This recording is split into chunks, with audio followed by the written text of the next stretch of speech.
너 노숙자랑 짰지? 감형 받으려고 쇼하는 거 다 찍혔어 임마. 아닙니다. 사람 구한 거라고요. 저 할머니 죽어가잖아요. 제발요. 청년의 처절한 절규는 경찰의 비웃음과 사람들의 손가락질 속에 묻혀버렸습니다. 젊은 놈이 벌써부터 사기나 치고 감방 가서 콩밥 좀 먹어봐라. 그렇게 청년이 파렴치한 뺑소니범으로 몰려 끌려가던 절체절명의 순간 응급실 문이 부서질 듯 열리며 대한민국 재계서열 5위 박태산 회장이 들이닥쳤습니다. 그리고 모두가 숨죽인 그 순간 서슬퍼렇던 회장은 바닥에 무릎을 꿇고 범죄자 취급받던 청년의 다리를 부여잡으며 오열하기 시작합니다. 태수야? 내 동생 태수, 너 살아있었던 거냐? 경찰도 병원장도 심지어 청년 자신도 몰랐던 40년 전의 끔찍한 비밀. 가난한 배달 청년이 하루아침에 재벌가 황태자가 된 충격적인 사연. 오늘의 사연 시작합니다. 하늘에 구멍이라도 뚫린 듯 세찬 비가 쏟아붓는 밤 10시였습니다. 낡은 오토바이 한 대가 물보라를 일으키며 어두컴컴한 국도변을 달리고 있었죠. 헬멧 실드 위로 빗방울이 쉴 새 없이 때려 박혀 시야가 흐릿했습니다. 배달통에는 식어가고 있는 치킨과 피자가 들어있었지만 강민우의 마음은 그보다 더 차갑게 식어 있었습니다. 오늘따라 유난히 콜이 없어 겨우 잡은 장거리 배달이었거든요. 강민우가 핸들을 꽉 쥐며 중얼거렸습니다. 아이고, 비가 왜 이렇게 쏟아진담. 앞이 하나도 안 보이네. 그래도 이번 것만 배달하면 이번 달 고시원 월세는 맞겠다. 민우야, 조금만 더 힘내자. 할 수 있다. 그때였습니다. 강민우의 오토바이 헤드라이트 불빛이 빗줄기를 가르고 도로 갓길을 비추는 순간 무언가 거대한 검은 물체가 눈에 들어왔습니다. 도로 안쪽으로 튀어나온 낡은 리어카와 그 옆에 쓰러져 있는 사람이었습니다. 강민우가 비명을 지르며 급하게 브레이크를 잡았습니다. 으악! 사람이다. 끼익 하는 날카로운 마찰음이 빗소리를 찢어놓았습니다. 빗길에 미끄러진 오토바이가 굉음을 내며 도로 위를 굴렀고 강민우의 몸도 아스팔트 바닥으로 처박혔습니다. 살이 찢어지는 고통이 밀려왔지만 강민우는 신음할 새도 없이 벌떡 일어났습니다. 자신의 몸보다 도로 위에 쓰러져 있던 그 사람이 걱정되었기 때문이죠. 강민우는 절뚝거리는 다리를 이끌고 검은 물체 쪽으로 다가갔습니다. 가까이 가보니 허름한 옷을 입은 할머니 한 분이 리어카 밑에 깔린 채 비를 맞고 있었습니다. 김순자였습니다. 얼굴은 핏기가 하나도 없이 파랗게 질려 있었고 머리에서는 피가 섞인 빗물이 바닥으로 흐르고 있었죠. 강민우가 김순자의 어깨를 세차게 흔들며 소리쳤습니다. 할머니, 할머니, 눈 좀 떠보세요. 여기서 주무시면 큰일 나요. 할머니, 제 말 들리세요? 김순자는 미동도 하지 않았습니다. 강민우는 떨리는 손으로 김순자의 코 밑에 손가락을 대보았습니다. 미약하지만 뜨거운 숨결이 느껴졌습니다. 아직 살아있었습니다. 강민우가 주머니에서 핸드폰을 꺼내며 다급하게 말했습니다. 아이고, 이를 어째. 119. 그래, 119 불러야 해. 전화기 어디 갔어? 제발 켜져라, 제발. 하지만 꺼낸 핸드폰은 액정이 산산조각이 나 있었습니다. 전원 버튼을 아무리 눌러도 화면은 까만 먹통이었죠. 주변을 둘러봐도 지나가는 차는커녕 가로등 불빛 하나 없는 칠흑 같은 어둠뿐이었습니다. 이대로 있다가는 저체온증으로 할머니가 돌아가실 수도 있는 위급한 상황이었습니다. 강민우가 입술을 깨물며 오토바이 뒤편의 배달통을 바라보았습니다. 따뜻한 온기가 남아있는 배달통이 눈에 들어왔죠.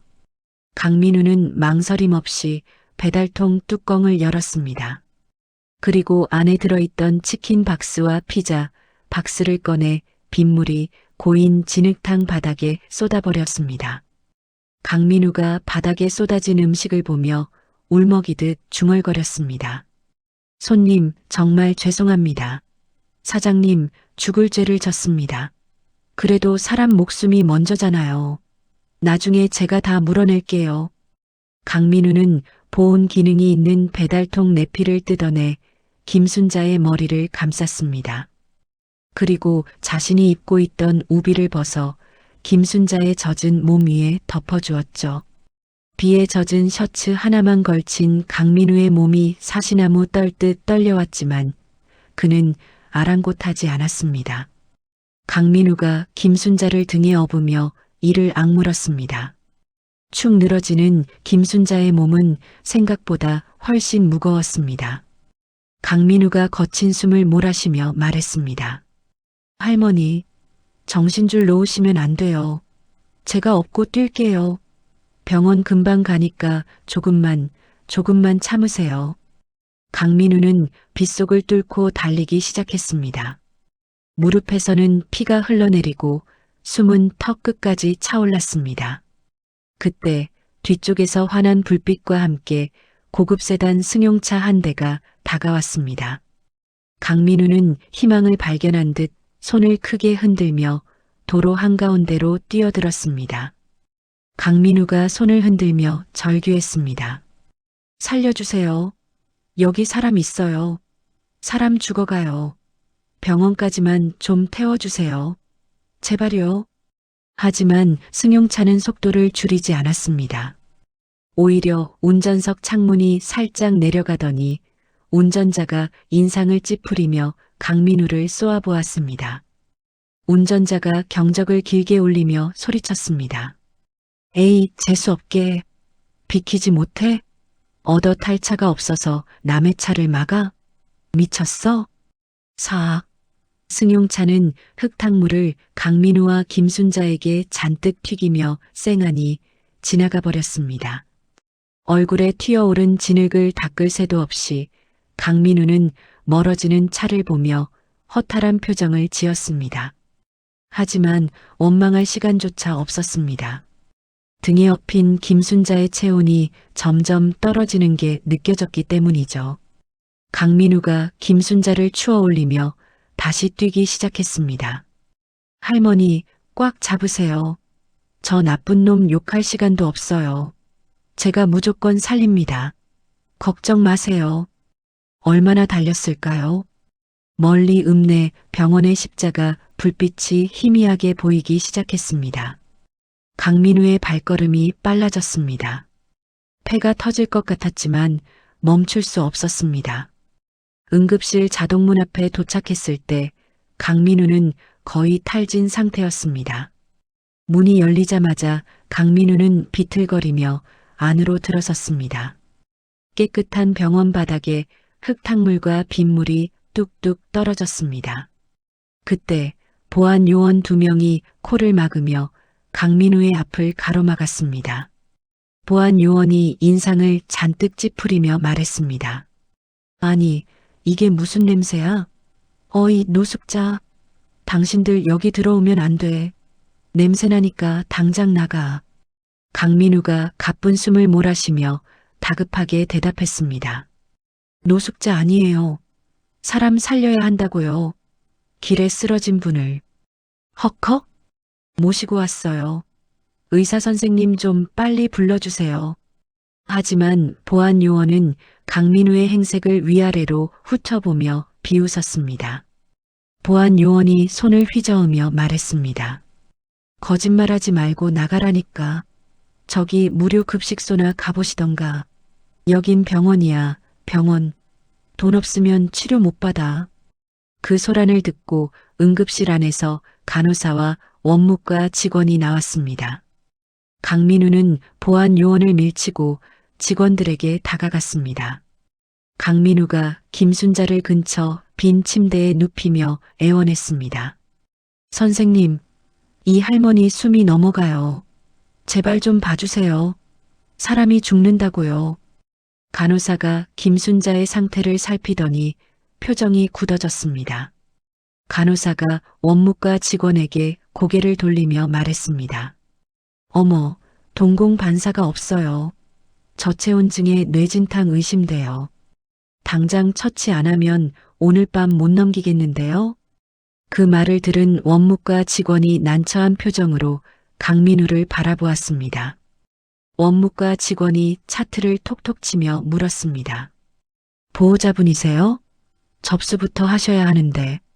보아하니 신원 미상 같은데 요즘 무연고 환자들 진료비 떼먹고 도망가는 경우가 많아서 곤란해요. 사람이 죽어가는데 돈 이야기부터 나오는 현실에 강민우의 눈시울이 붉어졌습니다. 강민우는 젖어서 축축해진 주머니를 뒤져 낡은 지갑을 꺼냈습니다. 그리고 지갑 속에 있는 체크카드 한 장을 꺼내 접수대 위에 쾅 내려놓았습니다. 강민우가 울먹이며 소리쳤습니다. 돈 내면 될 거 아닙니까? 이 안에 500만 원 들어있어요. 제 방 뺄 보증금이고 제 전 재산이에요. 다 가져가도 좋으니까 제발 할머니부터 살려주세요. 돈 낼게요. 원무과 직원과 보안 요원들이 그 기세에 눌려 멈칫했습니다. 강민우는 피가 흐르는 손으로 지불각서 종이를 잡아채 지장을 꾹 눌러 찍었습니다. 종이 위에 선명한 핏자국이 남았습니다. 강민우가 간호사의 팔을 붙잡으며 사정했습니다. 각서 썼잖아요. 돈 낸다잖아요. 빨리 사람부터 살려주세요. 네. 의료진들이 그제야 서둘러 김순자의 침대를 처치실로 옮기기 시작했습니다. 강민우는 다리가 풀려 바닥에 주저앉았습니다. 그때 주머니에 있던 깨진 핸드폰이 징하고 울렸습니다. 액정은 들어오지 않았지만 깨진 틈새로 알림 불빛이 깜빡였습니다. 배달 대행 업체 사장이 보낸 해고 문자였습니다. 화면은 보이지 않았지만 강민우는 내용을 짐작할 수 있었습니다. 오늘 배달을 망쳤으니 당연한 결과였죠. 강민우가 허공을 바라보며 씁쓸하게 웃었습니다. 결국 잘렸네. 당장 내일부터 뭐 먹고 살지. 그래도 사람 살렸으니까 됐다. 된 거야. 그때 처치실 쪽에서 간호사의 목소리가 들렸습니다. 환자분, 정신이 좀 드세요? 제 말 들리세요? 강민우는 벌떡 일어나 처치실로 달려갔습니다. 산소호흡기를 쓴 김순자가 희미하게 눈을 뜨고 있었습니다. 초점 없는 눈동자가 허공을 헤매다 강민우의 얼굴에 멈췄습니다. 강민우가 김순자의 손을 꼭 잡으며 말했습니다. 할머니, 저 보이세요? 이제 괜찮아요. 여기 병원이에요. 사셨어요. 김순자의 입술이 파르르 떨렸습니다. 김순자가 마른 침을 삼키며 아주 작은 목소리로 속삭였습니다. 수야, 배, 안 고프니? 우리 아들, 밥 먹었어? 강민우의 눈이 휘둥그레졌습니다. 태수, 처음 듣는 이름이었습니다. 하지만 김순자의 그 목소리에는 고아원에서 자라며 한 번도 느껴보지 못한 어머니의 따뜻한 온기가 담겨 있었습니다. 강민우는 알 수 없는 감정에 목이 메어 아무 말도 할 수 없었습니다. 그저 김순자의 거친 손만 꽉 쥘 뿐이었습니다. 응급실의 자동문이 다시 한번 요란하게 열렸습니다. 형광색 조끼를 입은 경찰관 2명이 젖은 우비를 털며 안으로 성큼성큼 들어왔습니다. 신고를 받고 출동한 지구대 소속 김 경장과 박순경이었죠. 그들은 들어오자마자 피 묻은 바닥과 침대에 누운 김순자, 그리고 그 옆에 멍하니 서 있는 강민우를 훑어보았습니다. 김 경장이 강민우에게 다가와 다짜고짜 반말을 던졌습니다. 어이 형씨, 당신이 신고자야? 보아하니 딱 사이즈 나오네. 강민우가 고개를 끄덕이며 대답했습니다. 네, 제가 신고했습니다. 핸드폰이 고장나서 직접 업고 왔습니다. 김 경장이 강민우의 말을 뚝 끊으며 비웃듯 말했습니다. 직접 업고 와? 웃기고 있네. 솔직히 말해. 당신이 오토바이로 쳤지? 뺑소니 치려다 무서워서 병원 데려온 거 아니야? 강민우의 눈이 커졌습니다. 강민우가 손사래를 치며 억울함을 호소했습니다. 아니라니까요. 제가 신고했다고요. 사람 살리려고 데려왔는데 그게 무슨 말씀이세요? 저는 길에 쓰러져 계신 걸 보고 구한 겁니다. 제 오토바이도 넘어져서 다쳤다고요. 김 경장이 강민우가 들고 있던 헬멧을 낚아채듯 가져갔습니다. 헬멧 옆면에는 아까 넘어지면서 생긴 긁힌 자국이 선명했죠. 김 경장이 헬멧을 강민우의 눈앞에 흔들며 소리쳤습니다. 이거 봐, 이거. 싹 긁혔네. 증거가 이렇게 딱 있는데 어디서 오리발이야? 사람 쳐놓고 겁나니까 병원 데려와서 착한 척하는 놈들 내가 한두 번 보는 줄 알아? 딱 견적 나오는데 서해 가서 얘기해. 주변에 있던 환자들과 보호자들이 웅성거리며 강민우를 흘끔거렸습니다. 어머, 저 사람인가 봐. 뺑소니범이래. 젊은 사람이 어쩌다가. 쯧쯧, 말세다 말세야. 사람들의 따가운 시선이 화살처럼 강민우에게 꽂혔습니다. 그때였습니다. 대기실 구석 의자에 앉아있던 한 남자가 벌떡 일어났습니다. 화려한 무늬의 셔츠를 입고 한 손에는 스마트폰 짐벌을 든 일명 레카 유튜버 왕코였습니다. 교통사고 피해자로 위장해 보험금을 타내려다 실패하고 병원에 와 있던 참이었죠. 왕코는 대박 냄새를 맡고는 짐벌의 전원을 켰습니다. 왕코가 카메라 렌즈를 강민우의 얼굴에 들이밀며 흥분된 목소리로 떠들었습니다. 형님들, 긴급 속보입니다. 지금 응급실 현장인데요. 배달 기사가 노숙자 할머니 치고 뻔뻔하게 피해자 코스프레 하다가 딱 걸렸습니다. 와, 표정 보세요. 소름 돋지 않습니까? 완전 쓰레기 아니야, 이거. 강민우가 당황하여 카메라를 피하려 했지만 왕코는 집요하게 강민우를 따라다녔습니다. 스마트폰 화면 속 채팅창에는 순식간에 악플이 폭주했습니다. 딸배가 또 한 건 했네, 크크 살인마네. 완전. 신상 털어라, 저런 놈은 감방이 아니라 지옥 보내야 됨. 강민우가 왕코를 밀쳐내며 소리쳤습니다. 찍지 마세요. 저 아니라고요. 왜 사람을 범죄자 취급합니까? 왕코가 과장되게 뒤로 넘어지는 척하며 카메라에 대고 외쳤습니다. 아이고, 형님들 보셨습니까? 지금 가해자가 저 폭행했습니다.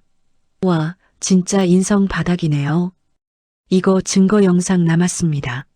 너 딱 걸렸어. 응급실은 순식간에 아수라장이 되었습니다. 그 소란을 지켜보던 원무과장이 의사에게 다가가 귓속말을 했습니다. 원무과장이 심각한 표정으로 의사의 팔을 잡으며 말했습니다. 선생님, 잠깐만요. 이거 경찰 조사 들어가면 범죄 연루건이라 건강보험 적용도 안 되고 복잡해집니다. 보호자 올 때까지 수술 보류하시죠. 나중에 돈 못 받으면 선생님이 책임지실 겁니까? 의사가 난감해하며 차트를 내려놓으려는 찰나였습니다. 삐삐삐. 김순자의 침대 옆에 있는 바이탈 모니터에서 붉은 경고등이 요란하게 깜빡였습니다. 심장 박동수가 급격하게 떨어지기 시작한 것입니다. 간호사가 다급하게 외쳤습니다. 환자분 어레스트 심정지 올 것 같아요. 선생님, 빨리 와보세요. 강민우는 경찰과 유튜버를 뿌리치고 침대 쪽으로 달려들었습니다. 강민우가 의사의 하얀 가운 자락을 붙잡고 무릎을 꿇었습니다. 강민우가 바닥에 머리를 찌우며 절규했습니다. 선생님, 돈 냈잖아요. 여기 각서에 피로 지장까지 찍었잖아요. 경찰 조사든 감옥이든 제가 다 받을게요. 제발 우리 할머니 좀 살려주세요. 사람이 죽어가잖아요. 의사 선생님. 김 경장이 강민우의 뒷덜미를 잡아채며 소리쳤습니다. 이 자식이 어디서 행패야. 당장 안 일어나? 공권력이 우스워. 그때 침대 위에서 김순자의 몸이 활처럼 휘어지며 격렬한 발작을 일으켰습니다. 거품 문입에서 쇳소리가 나고 앙상한 팔이 허공을 휘저었습니다. 의료진들이 달려들어 김순자의 팔다리를 잡았지만 발작은 멈추지 않았습니다. 김순자가 허공을 향해 손을 뻗으며 찢어지는 목소리로 비명을 질렀습니다. 태수야, 가지마. 뜨거워. 안 돼. 태수야. 그 처절한 외침에 응급실 안의 모든 소음이 일순간 멈췄습니다. 강민우는 김 경장의 손을 거칠게 뿌리치고 김순자의 손을 덥석 잡았습니다. 40년 전 화재 속에서 아들을 잃어가던 어미의 고통이 고스란히 전해지는 듯 했습니다. 강민우는 본능적으로 알 수 있었습니다. 지금 이 할머니에게 필요한 건 진정제가 아니라 아들의 목소리라는 것을요. 강민우가 김순자의 눈을 똑바로 바라보며 떨리는 목소리로 말했습니다. 어머니, 저 여기 있어요. 태수 안 갔어요. 저 살아있어요, 어머니. 눈 좀 떠보세요. 거짓말이었습니다. 생전 처음 보는 할머니에게 아들 노릇을 하는 벼랑 끝에서 내뱉은 거짓말이었죠. 하지만 그 말의 효과는 기적과도 같았습니다. 강민우의 목소리를 들은 김순자의 동공이 서서히 제자리를 찾기 시작했습니다. 경련을 일으키던 몸이 거짓말처럼 차분해졌습니다. 김순자가 거친 숨을 몰아쉬며 강민우의 얼굴을 더듬었습니다. 김순자가 눈물을 흘리며 쉰 목소리로 속삭였습니다. 태수, 맞니? 우리 아들 안 다쳤어? 괜찮은 거야? 강민우는 자신의 뺨에 닿은 김순자의 거친 손길에 왈칵 눈물이 솟았습니다. 고아원에서 자라며 한 번도 느껴보지 못한 투박하지만 따뜻한 어미의 손길이었습니다. 강민우가 김순자의 손에 얼굴을 묻으며 대답했습니다. 네, 안 다쳤어요. 하나도 안 다쳤어요. 그러니까 어머니도 아프지 마세요. 제발이요. 그 애절한 장면을 보고 있던 간호사들도 눈시울을 붉혔습니다. 하지만 단 한 사람, 유튜버 왕코만이 킬킬거리며 비웃었습니다. 왕코가 카메라에 대고 엄지손가락을 치켜 세우며 조롱했습니다. 와, 형님들. 이거 보세요. 연기 대상감이네. 뺑소니 치고 감형받으려고 효자 코스프레 하는 거 보소. 진짜 역겹지 않습니까? 소름 돋네, 소름 돋아. 그 말에 김 경장도 정신을 차린 듯 헛기침을 했습니다. 김 경장이 허리춤에서 수갑을 꺼내며 강민우에게 다가갔습니다. 김 경장이 강민우의 팔을 거칠게 낚아채며 으름장을 놓았습니다.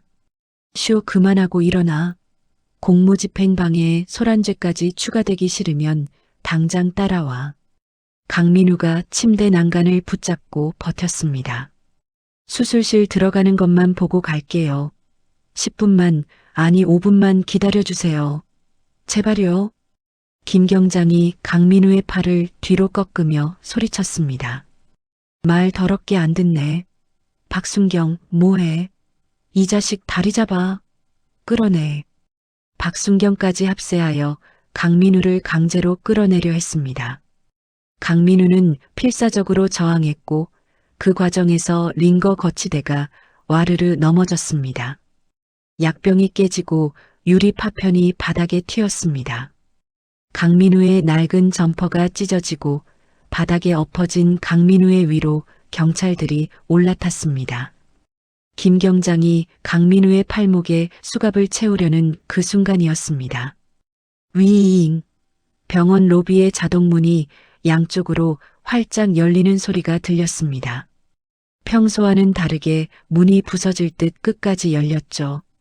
그리고 검은색 정장을 입고 이니어를 낀 건장한 남성들이 물밀듯이 들이닥쳤습니다. 경호원들이었습니다. 그들은 순식간에 응급실 입구를 장악하고 길을 막고 있던 구경꾼들과 왕코를 벽 쪽으로 거칠게 밀어붙였습니다. 왕코가 들고 있던 짐벌이 바닥에 떨어져 박살이 났습니다. 왕코가 바닥에 나뒹굴며 소리쳤습니다. 당신들 뭐야? 나 유튜버야. 이거 다 찍히고 있어. 다 고소할 거야. 선두에 선 경호실장이 왕코를 무시하고 경찰들을 향해 걸어왔습니다. 경호실장의 눈빛이 어찌나 매섭던지 김 경장은 강민우를 누르던 손을 멈칫했습니다. 경호원들이 도열하여 만든 길 사이로 한 중년 남성이 들어왔습니다. 최고급 맞춤 정장을 입었지만 넥타이는 비뚤어져 있고 얼굴은 사색이 된 남자. 국내 재계 서열 5위 대성그룹의 회장 박태산이었습니다. 박태산은 숨을 헐떡이며 응급실 안을 두리번거렸습니다. 박태산의 시선이 침대에 누워있는 김순자에게 꽂혔습니다. 흑투성이가 된 채 산소호흡기를 쓰고 있는 어머니의 모습을 본 순간 박태산의 다리에 힘이 풀렸습니다. 박태산이 비틀거리며 바닥에 주저앉았습니다. 박태산이 떨리는 손으로 입을 틀어막으며 신음하듯 내뱉었습니다. 어머니, 이게 대체 무슨 일입니까? 누가 어머니를 이 꼴로 만들었어? 다음, 응급실의 공기가 순식간에 무겁게 내려앉았습니다. 국내 재계 서열 5위 대성그룹의 박태산 회장이 무릎을 꿇고 오열하는 모습에 병원 전체가 숨을 죽였죠. 그때 응급실 안쪽 복도에서 슬리퍼 끌리는 소리가 요란하게 들려왔습니다. 집에서 쉬고 있던 병원장이 소식을 듣고 하얗게 질린 얼굴로 뛰쳐나온 것이었습니다. 가운 단추도 제대로 채우지 못한 병원장이 박태산의 등 뒤에서 허리를 90도로 굽히며 떨리는 목소리로 말했습니다. 회장님, 아이고, 면목 없습니다. 제가 당장 모시겠습니다. 일어나십시오. 박태산은 병원장의 인사는 듣는 채도 하지 않았습니다. 박태산이 김순자의 흑투성이가 된 손을 자신의 볼에 비비며 흐느꼈습니다. 어머니, 제가 잘못했습니다. 이 불효자가 죄인입니다. 용서하세요, 어머니. 박태산의 비서실장이 병원장을 향해 핏대를 세우며 소리쳤습니다. 병원장, 지금 뭐 하는 겁니까? 당장 국내 최고의 의료진 다 호출하세요. VIP 수술실, 당장 비우란 말입니다. 빨리 안 움직여요? 병원장이 식은땀을 줄줄 흘리며 간호사들에게 고래고래 소리를 질렀습니다. 다들 뭐해?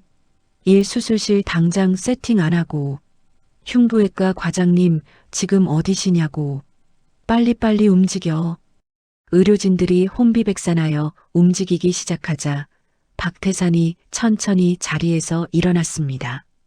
눈물 범벅이 된 박태산의 눈빛이 순식간에 맹수처럼 돌변했습니다. 박태산이 주위를 둘러보며 낮게 으르렁거렸습니다. 어떤 놈이야? 감히 내 어머니를 저 지경으로 만든 놈이 누구냐고. 당장 잡아와. 그 살기 어린 목소리에 김 경장과 박순경은 들고 있던 수갑을 슬그머니 등 뒤로 감췄습니다. 이대로 있다가는 자신들도 문책을 피할 수 없을 것 같았기 때문이죠. 김 경장이 눈치를 살피더니 바닥에 넘어져 있는 강민우를 손가락질하며 외쳤습니다. 회장님, 저놈입니다. 저자가 뺑소니 용의자입니다. 저희가 현행범으로 체포 중이었습니다. 아주 질 나쁜 놈입니다. 강민우가 억울함에 몸을 일으키려 했지만 온몸이 쑤셔 제대로 움직일 수가 없었습니다. 강민우가 쉰 목소리로 항변했습니다. 아닙니다. 회장님, 오해입니다. 저는 구하려고. 하지만 박태산의 귀에는 그 말이 들리지 않았습니다. 어머니를 차가운 빗길에 방치하고 이토록 처참한 몰골로 만든 범인이라는 말에 이성이 끊어지고 말았죠. 박태산이 경호실장에게 턱짓을 하며 차갑게 명령했습니다. 저놈 당장 끌어내. 내 눈앞에 안 보이게 치워버려. 아주 콩밥을 먹여주마.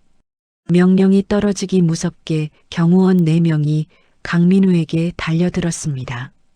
경호원들이 강민우의 팔을 꺾고 바닥에 얼굴을 짓눌렀습니다. 강민우가 고통에 찬 비명을 질렀습니다. 아, 진짜 아니라고요. 할머니가 쓰러져 계셨다고요. 나요. 이거 놓으라고요. 경호원들이 강민우를 제압하는 과정에서 격렬한 몸싸움이 벌어졌습니다. 강민우가 필사적으로 팔을 뻗어 저항하는 순간 찌익하는 소리와 함께 낡은 점퍼 소매가 어깨까지 찢겨나갔습니다. 그리고 그 아래에 감춰져 있던 강민우의 오른쪽 팔이 적나라하게 드러났습니다. 그것은 평범한 팔이 아니었습니다. 손목부터 팔뚝 전체가 붉고 울퉁불퉁한 화상 흉터로 뒤덮여 있었습니다. 마치 불타는 나무가 살을 파고든 것 같은 보는 사람마저 고통스럽게 만드는 끔찍한 상처였죠. 박태산이 다시 어머니의 얼굴을 어루만지려던 찰나 강민우의 팔이 시야에 들어왔습니다. 박태산의 동작이 감전된 사람처럼 딱 멈췄습니다. 박태산의 동공이 지진이 난 듯 흔들렸습니다. 그 흉터는 박태산의 기억 속에 40년 동안 문신처럼 박혀있던 바로 그 상처였습니다. 40년 전 판자촌에 불이 났던 그날 밤, 무너지는 석가래가 어린 박태산을 덮치려던 순간 동생 태수가 형을 밀쳐내고 대신 깔렸습니다. 그때 불타는 나무 기둥이 태수의 오른쪽 팔을 짓눌렀죠. 그때 생긴 흉터의 위치, 모양, 크기가 강민우의 팔에 있는 것과 소름 끼치도록 똑같았습니다. 박태산이 비명을 지르듯 고함을 쳤습니다. 잠깐, 멈춰. 다 비켜. 저리 비키란 말이야. 경호원들이 회장의 갑작스러운 고함에 놀라 동작을 멈추고 물러났습니다. 박태산은 비틀거리는 걸음으로 강민우에게 다가갔습니다. 박태산이 떨리는 손으로 쓰고 있던 안경을 벗어 던지고 바닥에 엎드려 강민우의 팔을 잡았습니다. 가까이서 보니 더욱 확실했습니다. 꿈에서도 잊지 못했던 동생의 상처였습니다. 박태산이 강민우의 흉터를 어루만지며 멍하니 중얼거렸습니다. 이게 태수야? 너 태수니? 죽은 내 동생 태수 맞아? 살아 있었던 거야? 강민우는 영문을 몰라 두려움에 떨며 박태산을 바라보았습니다. 눈앞에 재벌 회장이 왜 자신을 보며 죽은 사람의 이름을 부르는지 이해할 수 없었죠. 박태산이 강민우의 얼굴을 두 손으로 감싸 쥐고 애원하듯 물었습니다. 말해다오. 내가 태수 맞지? 형이 미안해서 꿈꾸는 거지 지금? 응? 대답 좀 해봐. 하지만 박태산은 곧 깨달았습니다. 눈앞의 청년은 20대였고 자신의 동생 태수가 살아있다면 50대여야 했습니다. 환영과 현실 사이에서 혼란스러워하던 박태산이 허탈한 표정으로 손을 떨구었습니다. 박태산이 젖은 목소리로 물었습니다. 누구냐 넌? 이 상처는, 이 끔찍한 상처는 어디서 난 거야? 강민우가 떨리는 목소리로 대답했습니다. 옛날에 보육원에 불이 났을 때 친구가 못 나오고 있어서 구하러 들어갔다가 흑흑 그때 생긴 겁니다.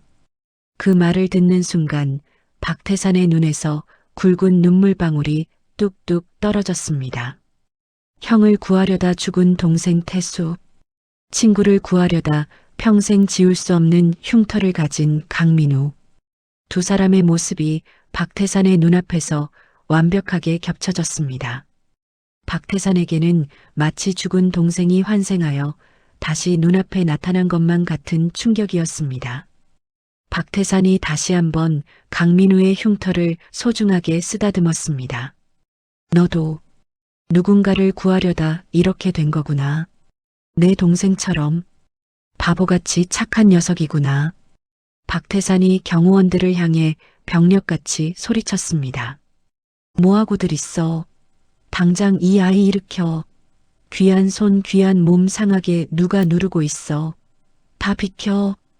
경호원들이 허둥지둥 강민우를 부축해 일으켰습니다.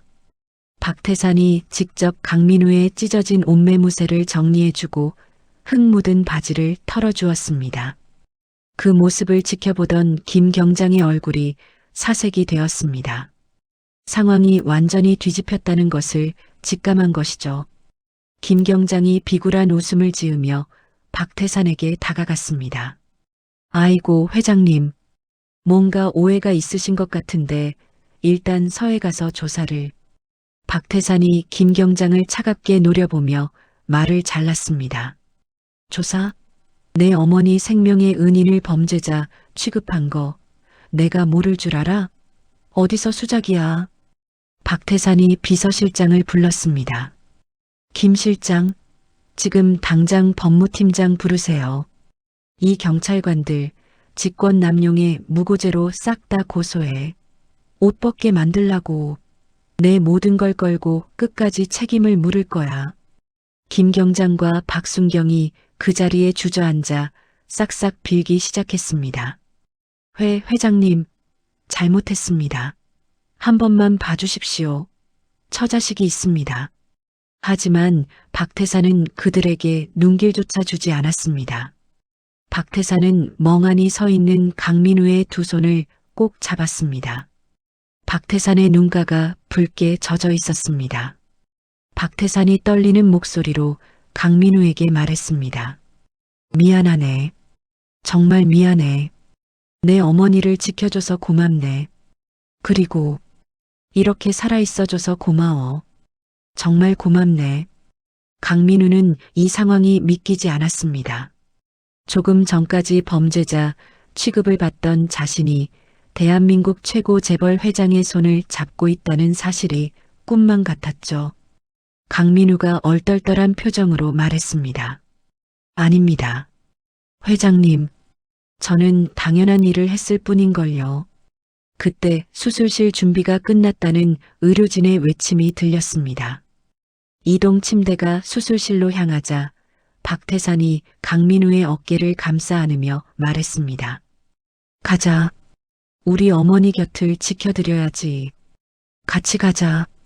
박태산은 강민우를 자신의 옆에 세우고 VIP 전용 엘리베이터 쪽으로 걸음을 옮겼습니다.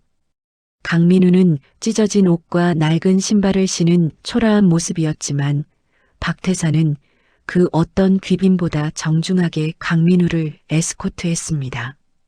수술실로 향하는 박태산의 시선은 계속해서 강민우의 오른쪽 팔 그 붉은 흉터에 머물러 있었습니다. 마치 잃어버린 동생을 다시 찾은 형의 눈빛처럼 말이죠. 사건이 있고 3일이 지났습니다. 대성그룹 계열 병원 VIP 병동의 특실은 호텔 스위트룸보다 더 화려했습니다. 창밖으로는 서울 시내 전경이 한눈에 들어왔지만 강민우의 시선은 오직 유리창 너머 중환자실에 누워있는 김순자에게만 고정되어 있었죠. 김순자는 수술을 무사히 마치고 회복 중이었습니다. 그때 병실 문이 열리고 박태산 회장이 들어왔습니다. 박태산의 뒤를 따르던 비서실장이 두툼한 서류 봉투 하나를 테이블 위에 올려놓았습니다. 강민우에 대한 신상조사 보고서였습니다. 박태산은 이미 그 서류를 수십 번도 더 읽어보았습니다. 보육원 출신, 고졸, 배달대행과 편의점 알바. 하지만 범죄 이력은커녕 과태료 한 번 낸 적 없는 성실한 삶의 기록들이 그 안에 담겨 있었죠. 박태산이 소파에 앉으며 강민우에게 부드럽게 말했습니다.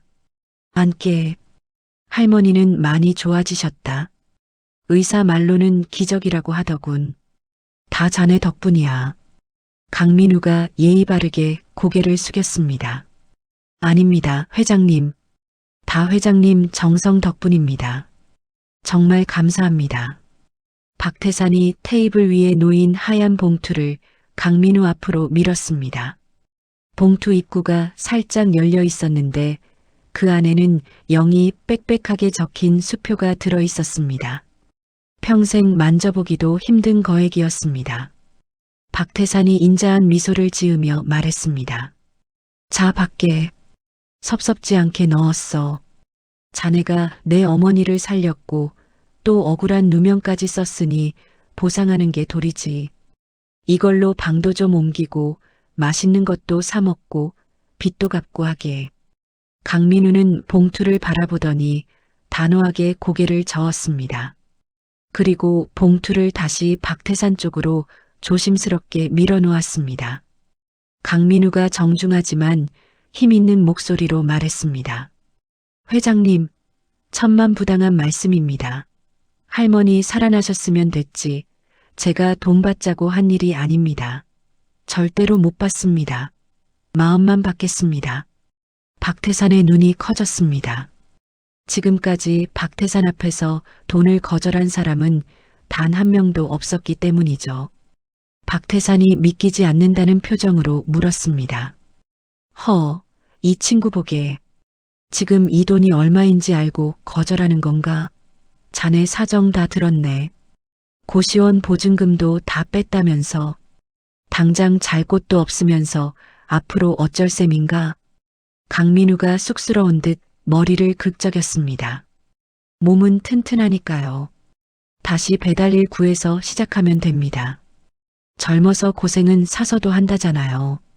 할머니 퇴원하실 때까지만 가끔 들러서 뵙게 해주시면 감사하겠습니다. 강민우가 자리에서 일어나려 하자 박태산의 시선이 강민우의 발끝에 머물렀습니다. 여기저기 달코해진 낡은 운동화. 밑창이 떨어지려는지 본드 자국이 덕지덕지 묻어있는 그 신발이 박태산의 가슴을 쳤습니다. 죽은 동생 태수도 늘 저런 신발을 신고 다녔었죠. 박태산이 다급하게 강민우를 불러 세웠습니다. 잠깐, 돈이 싫다면 일자리는 어떤가? 강민우가 멈칫하며 뒤를 돌아보았습니다. 박태산이 진지한 눈빛으로 말을 이었습니다. 다시 빗길을 달리게 하고 싶진 않네. 내 동생 같은 놈을 빗속에 세워둘 순 없어. 우리 회사 기획조정실에 인턴 자리가 하나 있어. 거기서 자네 능력을 증명해보게. 이건 특혜가 아니라 기회일세. 어때? 강민우의 가슴이 쿵쾅거리기 시작했습니다. 안정적인 직장, 고아원 동생들에게 맛있는 것을 사주고 남들처럼 평범하게 살 수 있는 기회. 무엇보다 할머니를 가까이서 지켜볼 수 있다는 것이 강민우의 마음을 움직였습니다. 강민우가 주먹을 꽉 쥐고 고개를 끄덕였습니다. 열심히, 정말 열심히 해보겠습니다. 감사합니다. 다음 날 아침 대성그룹 본사 로비가 술렁거렸습니다. 말끔한 정장을 입었지만 어딘가 어색해 보이는 강민우가 사원증을 목에 걸고 들어섰기 때문이죠. 이미 사내 메신저에는 소문이 파다하게 퍼진 상태였습니다. 회장이 꽂은 낙하산이다. 숨겨진 아들이라더라. 고졸이라던데 사실이냐? 등등 온갖 추측이 난무했습니다. 강민우가 기획조정실 문을 열고 들어서자 사무실 안의 공기가 순식간에 차가워졌습니다. 명문대 출신의 엘리트 직원들이 강민우를 힐끔거리며 수군거렸습니다. 강민우가 허리를 90도로 굽히며 씩씩하게 인사했습니다. 안녕하십니까? 신입 인턴 강민우입니다. 부족하지만 잘 부탁드립니다. 하지만 아무도 대답하지 않았습니다. 그저 키보드 두드리는 소리만 요란하게 울릴 뿐이었죠. 그때 강민우의 사수인 최 대리가 귀찮다는 듯이 의자를 돌리며 말했습니다. 최 대리가 턱으로 구석에 있는 파쇄기를 가리키며 퉁명스럽게 지시했습니다. 야, 인턴. 너 귀가 먹었냐? 인사 그만하고 저기 봐봐. 거기 있는 서류들 보이지? 오늘 중으로 다 파쇄해. 보안 문서니까 읽지 말고 갈아버리라고. 주제 파악 좀 하고, 산더미처럼 쌓인 서류 더미였습니다. 업무를 가르쳐 주기는커녕 하루 종일 자빌만 시키겠다는 의도가 뻔히 보였죠. 하지만 강민우는 실망하지 않았습니다. 강민우가 밝게 대답했습니다. 네, 알겠습니다. 깨끗하게 처리하겠습니다. 점심시간이 되자 직원들은 강민우만 쏙 빼놓고 자기들끼리 우르르 몰려나갔습니다. 텅 빈 사무실에 혼자 남은 강민우는 편의점에서 사온 김밥 한 줄을 들고 비상구 계단으로 향했습니다. 차가운 계단에 앉아 김밥을 씹으며 강민우는 다짐했습니다. 버티자. 이 정도는 아무것도 아니다. 난 할 수 있어. 오후가 되자 강민우는 탕비실 청소를 시작했습니다. 누가 시키지 않았지만 스스로 할 일을 찾은 것이었죠. 쓰레기통을 비우려던 강민우의 눈에 구겨진 종이 뭉치들이 들어왔습니다. 고객의 소리 VOC라고 적힌 엽서들이었습니다. 강민우가 호기심에 종이들을 펴보았습니다. 배달이 너무 늦어서 음식이 다 식었어요. 포장이 엉망이라 소스가 다 샜네요. 상담원 연결이 왜 이렇게 안 됩니까? 고객들이 손글씨로 꾹꾹 눌러 쓴 불만 사항들이었습니다. 하지만 마케팅팀 직원들은 이 엽서들을 데이터가 되지 않는 노이즈라며 쓰레기통에 처박아 둔 것이었죠. 강민우는 엽서들을 하나하나 읽어내려갔습니다. 배달 일을 하며 수없이 들었던 현장의 목소리가 그 안에 고스란히 담겨 있었습니다. 강민우는 쓰레기통에서 건져낸 엽서들을 깨끗이 펴서 자신의 수첩에 정리하기 시작했습니다. 단순한 불만이 아니라 고객들이 진짜 원하는 것이 무엇인지 보이기 시작했습니다. 그때 사무실 안쪽 대회의실에서 고성이 들려왔습니다. 매출이 반토막이 났는데 대책이 그거밖에 없어? 밥 먹고 하는 일이 뭐야? 경쟁사는 치고 올라오는데 우리는 손가락만 빨고 있냐고. 박태산 회장의 불호령이었습니다. 최근 경쟁사의 공격적인 마케팅으로 대성그룹의 신제품 매출이 급락하고 있었거든요.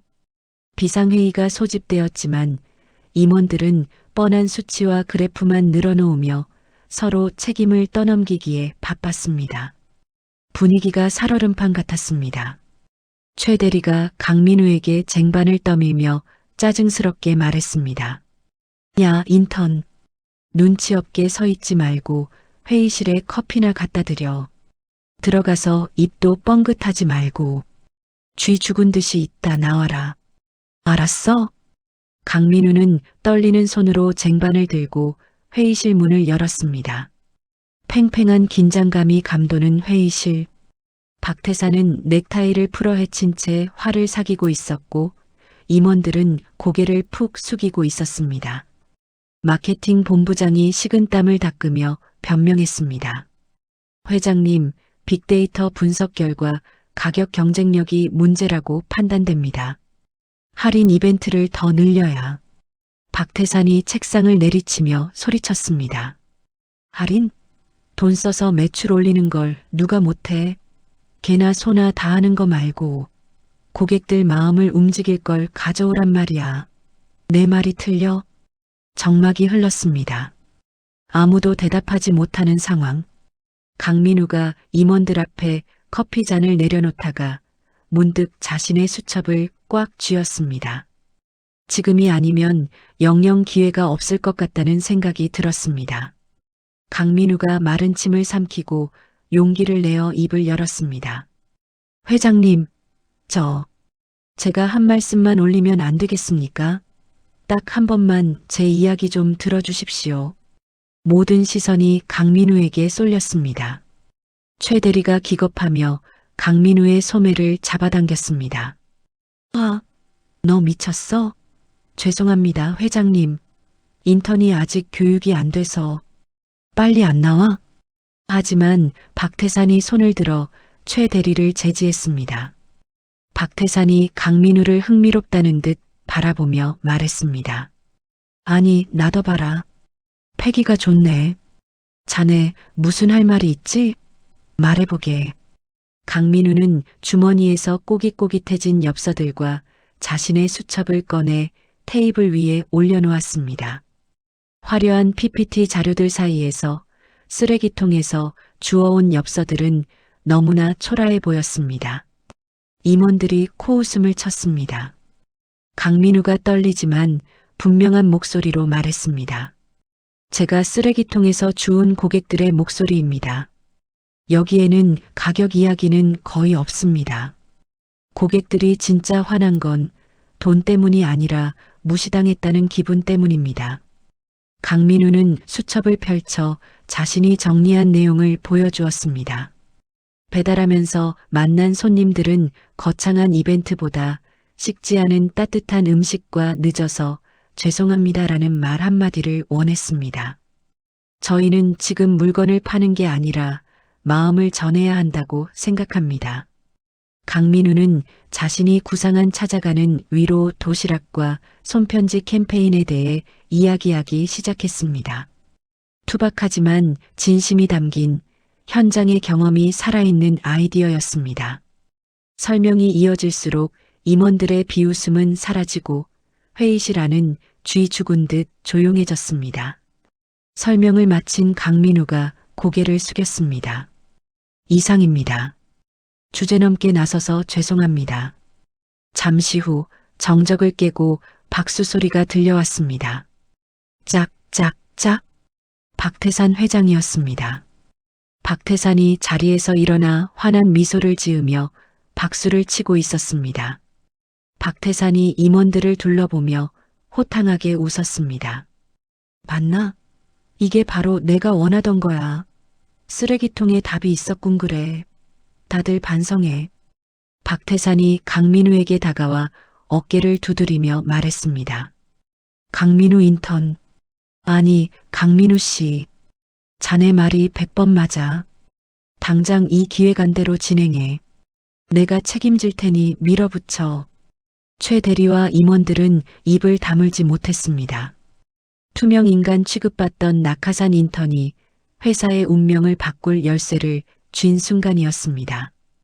강민우의 얼굴이 붉게 상기되었습니다. 그것은 생애 처음으로 맛보는 인정받았다는 짜릿한 희열이었습니다. 강민우가 기획한 찾아가는 위로 도시락 캠페인이 시작된 지 한 달이 지났습니다. 대성그룹의 분위기는 그야말로 천지개벽했습니다. 손글씨 엽서와 따뜻한 도시락을 받은 고객들의 인증사진이 SNS를 도배했고 돈줄 내줘야 할 착한 기업이라는 해시태그가 실시간 검색어 1위에 올랐습니다. 곤두박질 치던 매출 그래프는 비자 곡선을 그리며 수직 상승했죠. 기획조정실 사무실 풍경도 완전히 달라졌습니다.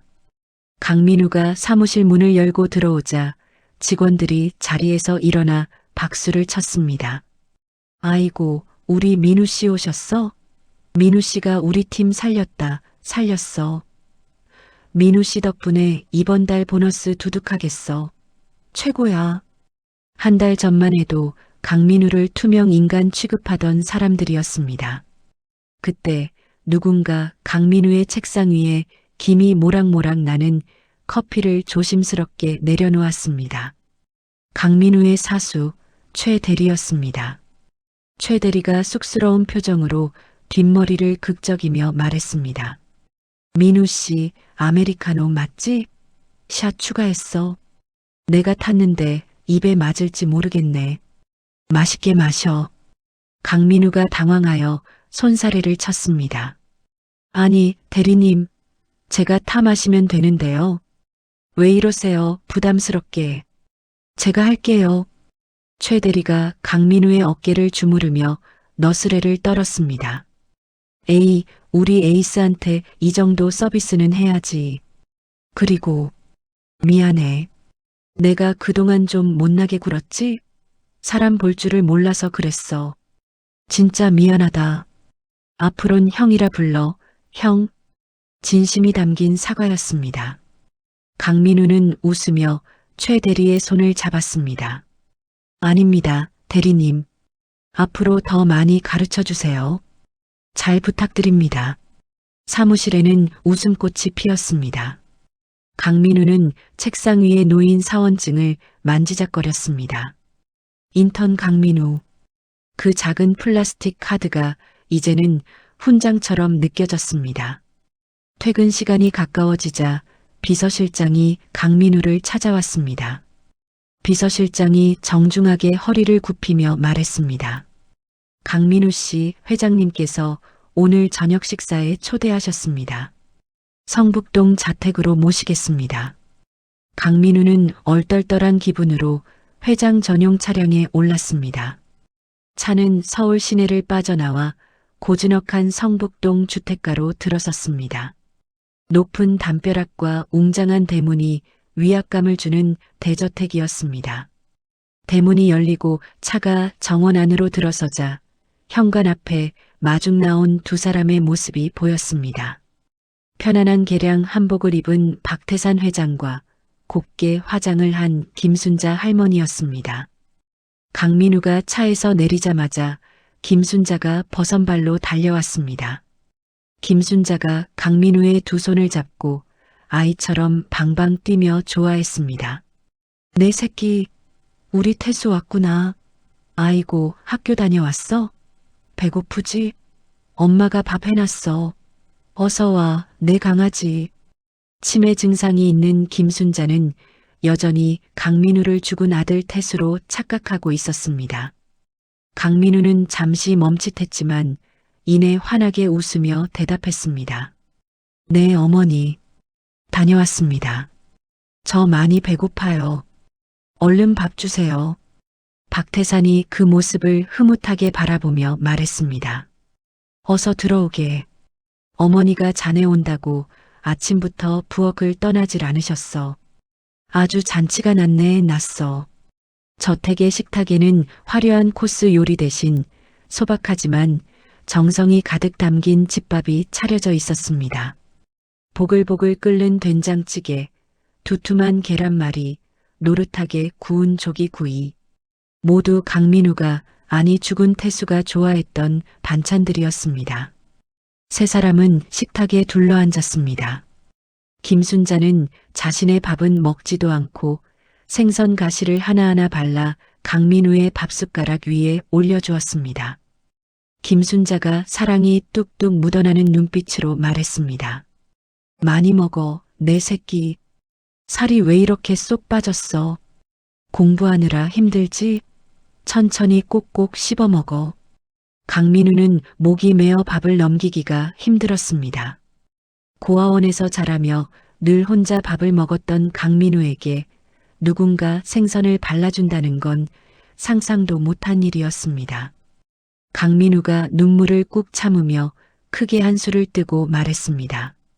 맛있어요. 진짜 맛있어요, 어머니. 세상에서 제일 맛있어요. 박태산은 말없이 강민우의 물잔을 채워주었습니다. 박태산의 눈가도 촉촉하게 젖어 있었습니다. 40년 전 화재 사고 이후 이 집 식탁에서 웃음소리가 들린 건 오늘이 처음이었습니다. 차가웠던 대저택에 비로소 사람 사는 온기가 돌기 시작했습니다. 식사가 끝나고 박태산은 강민우를 2층 서재로 불렀습니다. 벽면 가득 책이 꽂혀 있는 중후한 서재였습니다. 박태산은 금고를 열어 낡은 만년필 하나를 꺼내 강민우에게 건넸습니다. 오래되어 칠이 벗겨진 만년필이었습니다. 박태산이 만년필을 어루만지며 낮게 말했습니다. 이건 내 동생 태수가 중학교 입학할 때 내가 사준 선물일세. 화재 현장에서 타다 남은 걸 겨우 찾았지. 언젠가 태수 같은 아이가 나타나면 주려고 간직해왔어. 강민우가 놀란 눈으로 박태산을 바라보았습니다. 회장님, 이렇게 귀한 걸 제가 받아도 될까요? 너무 과분합니다. 박태산이 강민우의 손을 꽉 잡으며 고개를 끄덕였습니다. 박태산의 눈빛이 흔들림 없이 강민우를 향했습니다. 민우야, 나는 너를 그냥 직원이나 은인으로만 생각하지 않는다. 너는 내게 잃어버린 동생이자 하늘이 보내준 진짜 가족이야. 박태산이 잠시 숨을 고르더니 중대한 결심을 한 듯 말을 이었습니다. 민우야, 너 내 아들 하자. 법적으로 진짜 내 아들 돼주라.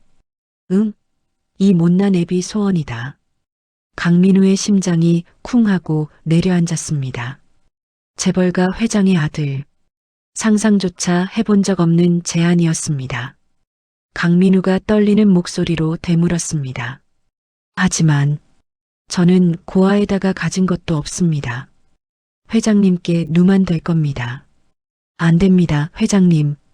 박태산이 강민우의 어깨를 감싸 안으며 단호하게 말했습니다. 피보다 진한 게 마음이다. 내가 보여준 진심이 내 마음을 움직였어. 배경 따위는 중요하지 않다. 그저 내가 내 곁에 있어주면 돼. 내 아들이 되어주라. 강민우는 박태산의 눈에서 진심을 읽었습니다. 그것은 재벌 회장의 제안이 아니라 외로운 한 가장의 간절한 부탁이었습니다. 강민우가 눈물을 글썽이며 고개를 끄덕였습니다. 부족하지만 아버지가 되어주신다면 감사하겠습니다. 정말 감사합니다. 박태산이 환하게 웃으며 강민우를 와락 껴안았습니다.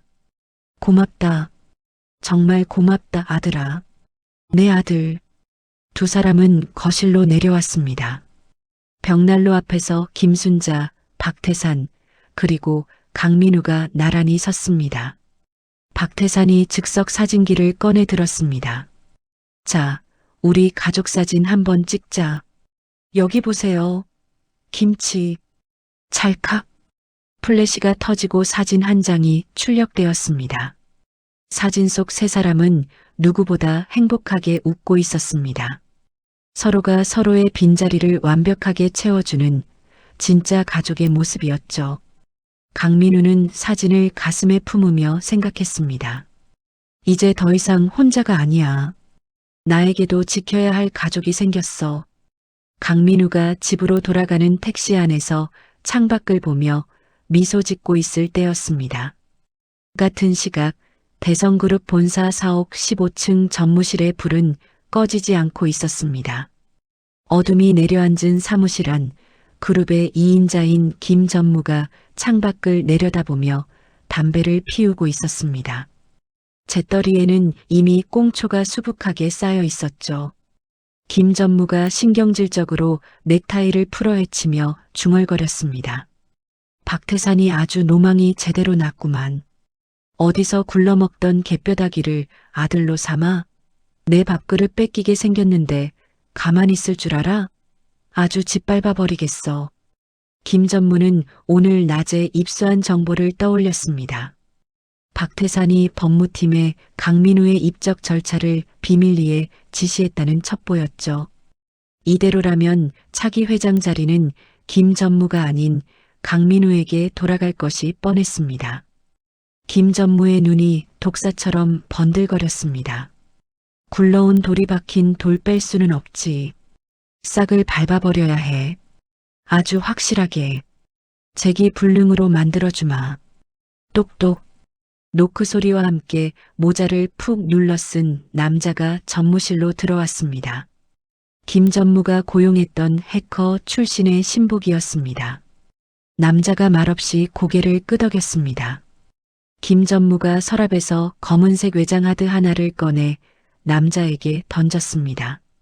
작업은 끝났겠지? 남자가 외장하드를 받아 챙기며 음침한 목소리로 대답했습니다. 네. 강민우 인턴 PC IP로 접속해서 경쟁사 서버에 로그 남겨뒀습니다. 이 하드만 강민우 책상에 심으면 끝납니다. 빼박 켄트 산업 스파이 되는 겁니다.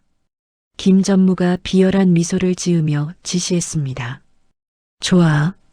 지금 바로 처리해. 보안팀에는 내가 손 써놨으니까 CCTV는 걱정 말고 내일 아침 출근하자마자 터트린다. 남자가 어둠 속으로 사라지자 김 전무는 소파에 깊숙이 몸을 묻었습니다. 김 전무가 위스키 잔을 흔들며 혼잣말을 했습니다.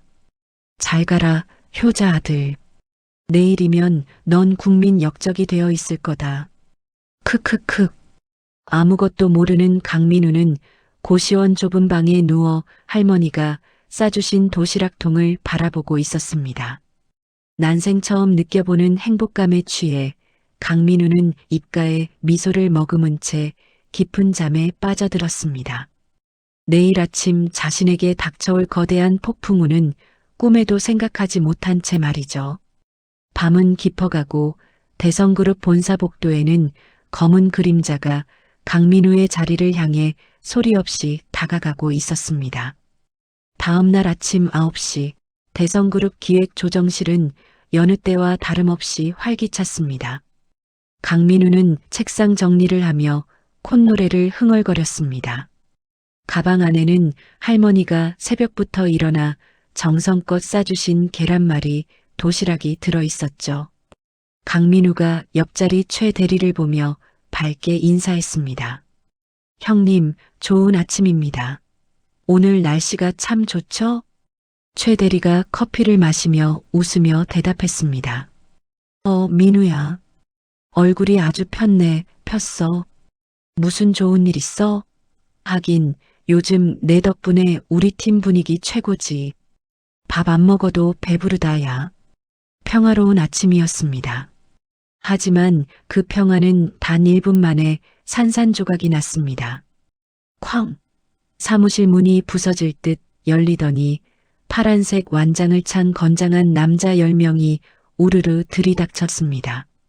본사 감사팀 직원들이었습니다. 감사팀장이 살벌한 표정으로 강민우를 손가락질하며 고함을 쳤습니다. 뭐해? 저 도둑놈 당장 잡아. 수갑 채워. 순식간에 감사팀 직원들이 강민우의 양팔을 뒤로 꺾어 제압했습니다. 강민우가 비명을 지르며 바둥거렸습니다. 으악! 이게 무슨 짓입니까? 왜 이러세요? 놓으세요. 최 대리가 놀라서 커피를 쏟으며 벌떡 일어났습니다. 팀장님, 지금 뭐 하시는 겁니까? 민우 씨가 뭘 잘못했다고 이러세요? 사람 잡겠네. 감사팀장이 최 대리를 무섭게 노려보며 소리쳤습니다. 빠지세요. 산업 스파이 현행범 체포 중입니다. 방해하면 공범으로 간주합니다. 다들 자리 앉아. 산업 스파이. 그 끔찍한 단어에 사무실 전체가 얼어붙었습니다. 강민우가 억울함에 얼굴이 빨개져서 외쳤습니다. 스파이라니요. 저는 그런 적 없습니다. 말도 안 되는 소리 하지 마세요. 억울합니다. 감사팀장이 비웃으며 강민우의 책상 서랍을 거칠게 열었습니다. 그리고 서랍 깊숙한 곳에서 검은색 외장 하드 하나를 꺼내 들었습니다. 어젯밤 김 전무의 신복이 몰래 넣어둔 바로 그 물건이었죠. 감사팀장이 외장 하드를 흔들며 소리쳤습니다. 이래도 발뺌할 거야? 내 놈 컴퓨터에서 경쟁사 서버로 접속한 로그 다 떴어. 이 안에 우리 회사 핵심 기술 다 들어있는 거 모를 줄 알아? 아주간 큰 놈이네, 이거. 강민우는 눈앞이 캄캄해졌습니다. 난생 처음 보는 물건이었습니다. 저는 그게 뭔지도 모릅니다. 제 거 아니에요. 누가 모함하는 겁니다. 진짜예요. 그때 사무실 입구에서 김 전무가 뒷짐을 지고 천천히 걸어 들어왔습니다. 김 전무는 혀를 차며 안타까운 척 연기를 시작했습니다.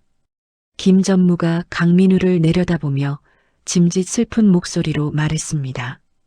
강민우 인턴. 쯧쯧. 내가 자네를 얼마나 믿었는데. 회장님 은혜를 이렇게 원수로 갚나? 돈이 그렇게 좋던가? 실망이네 정말. 강민우가 김 전무를 보며 절규했습니다. 전무님, 아닙니다. 저 진짜 아니에요. 믿어주세요. 누가 저한테 덮어 씌운 겁니다. 하지만 김 전무는 차갑게 고개를 돌리며 감사팀장에게 손짓했습니다. 시끄럽다. 듣기 싫어. 당장 끌고 가서 조사해. 기자들 기다리니까 보도자료 바로 뿌리고 내 눈앞에서 치워. 강민우는 짐승처럼 끌려나갔습니다. 최 대리와 동료들은 믿을 수 없다는 표정으로 그 뒷모습을 바라볼 뿐이었습니다. 강민우의 책상 아래에는 짓밟힌 도시락통에서 노란 계란말이가 쏟아져 나와 있었습니다. 같은 시각 성북동 박태산 회장의 자택. 김순자는 거실 소파에 앉아 TV를 보고 있었습니다. 화면에는 속보라는 붉은 자막과 함께 뉴스가 나오고 있었습니다. 대성그룹 회장이 아끼던 낙하산 인턴, 알고 보니 산업 스파이 충격. 아나운서의 멘트와 함께 화면 가득 강민우가 수갑을 차고 끌려가는 모습이 나왔습니다. 모자이크 처리가 되었지만 김순자는 단번에 알아봤습니다. 자신의 아들 태수였습니다. 김순자의 눈이 공포로 크게 확장되었습니다. 과거 아들을 잃었던 그날의 트라우마가 김순자의 머릿속을 강타했습니다. 김순자가 가슴을 움켜쥐며 비명을 질렀습니다. 안 돼. 우리 태수 잡아가지 마. 안 된다. 이놈들아. 내 새끼 놔줘라. 태수야. 어미가 여기 있다. 안 돼. 도우미 아주머니가 놀라서 달려왔지만 김순자는 이미 바닥으로 쓰러지고 있었습니다. 입가에 거품이 일고 몸이 사시나무 떨듯 떨렸습니다. 도우미 아주머니가 울먹이며 전화기를 들었습니다. 회장님, 큰일 났어요. 할머니가 쓰러지셨어요. 숨을 안 쉬세요. 빨리 와주세요. 하지만 박태산은 전화를 받을 수 없었습니다. 박태산은 지금 본사 대회의실에 갇혀 있었기 때문입니다. 긴급 이사회가 소집되었고 김 전무 측 이사들이 회의실 문을 막아서고 있었습니다. 김 전무는 미리 손을 써서 회의실 내의 통신을 차단해버렸죠. 박태산이 책상을 엎어버리며 고함을 쳤습니다. 비켜. 당장 문 열지 못해? 내 아들이 잡혀갔다잖아. 이것들이 단체로 미쳤나? 김 전무 측 이사가 뻔뻔한 얼굴로 박태산의 앞을 가로막으며 말했습니다. 회장님, 진정하십시오. 지금 주가가 폭락하고 있습니다. 해이만 방어 준비부터 하셔야 합니다. 나가시면 안 됩니다. 다 회사를 위한 일입니다. 박태산이 이사의 멱살을 잡고 흔들었습니다. 이거 다 김전무 그놈 짓이지? 감히 내 뒤통수를 쳐? 내가 나가면 니들 다 죽었어. 문 열어. 하지만 건장한 이사들 서너 명이 박태산을 힘으로 제압했습니다. 박태산은 분노로 온몸을 떨었지만 닫힌 문은 꿈쩍도 하지 않았습니다. 밖에서 무슨 일이 벌어지는지, 어머니가 쓰러지셨는지조차 모른 채 박태산은 고립되어 있었습니다. 한편 강민우는 빛 한 점 들어오지 않는 회사 지하 조사실에 갇혀 있었습니다. 핸드폰도 뺏기고 넥타이와 벨트까지 압수당한 채 철제 의자에 묶여 있었죠. 두려움과 억울함에 눈물만 하염없이 흘렀습니다. 덜커덩. 철문이 열리고 김 전무가 들어왔습니다. 김 전무는 한 손에 테이크아웃 커피를 들고 여유롭게 웃고 있었습니다. 김 전무가 의자를 끌어 강민우 앞에 앉으며 말했습니다. 어때, 강민우 인턴. 이제 상황 파악이 좀 되나? 별거 아니지? 강민우가 충혈된 눈으로 김 전무를 노려보며 소리쳤습니다. 당신이 꾸민 짓이죠? 그 외장 아들, 당신이 넣었죠. 왜 이러는 겁니까? 김 전무가 커피를 한 모금 마시며 비릿하게 웃었습니다. 눈치는 빠르네. 그런데 어쩌나? 증거는 완벽하고 여론은 이미 너를 죽일 놈으로 찍었는데 내가 아무리 아니라고 해봐야 믿어줄 사람 없어. 넌 끝났어. 김 전무가 품에서 서류 한 장을 꺼내 강민우 앞에 던졌습니다. 자백서라고 적힌 종이였습니다. 김 전무가 나지막이 협박했습니다. 잔말 말고 여기 사인해. 도장 딱 찍고 한국 떠나. 그래야 내 할머니 목숨이라도 건질 거 아니냐? 어? 강민우가 침을 뱉으며 거절했습니다. 웃기지 마세요. 절대 사인 안 합니다. 회장님이 오시면 다 밝혀질 겁니다. 난 죄 없습니다. 김 전무가 혀를 차며 TV 리모컨을 집어들었습니다. 회장님? 지금 내 회장님은 제 코가 석자라 널 못 도와줘. 그리고 더 급한 건 그게 아닐 텐데? 자, 이거 봐라. 김 전무가 벽에 걸린 소형 TV를 켰습니다. 뉴스 속보가 흘러나왔습니다.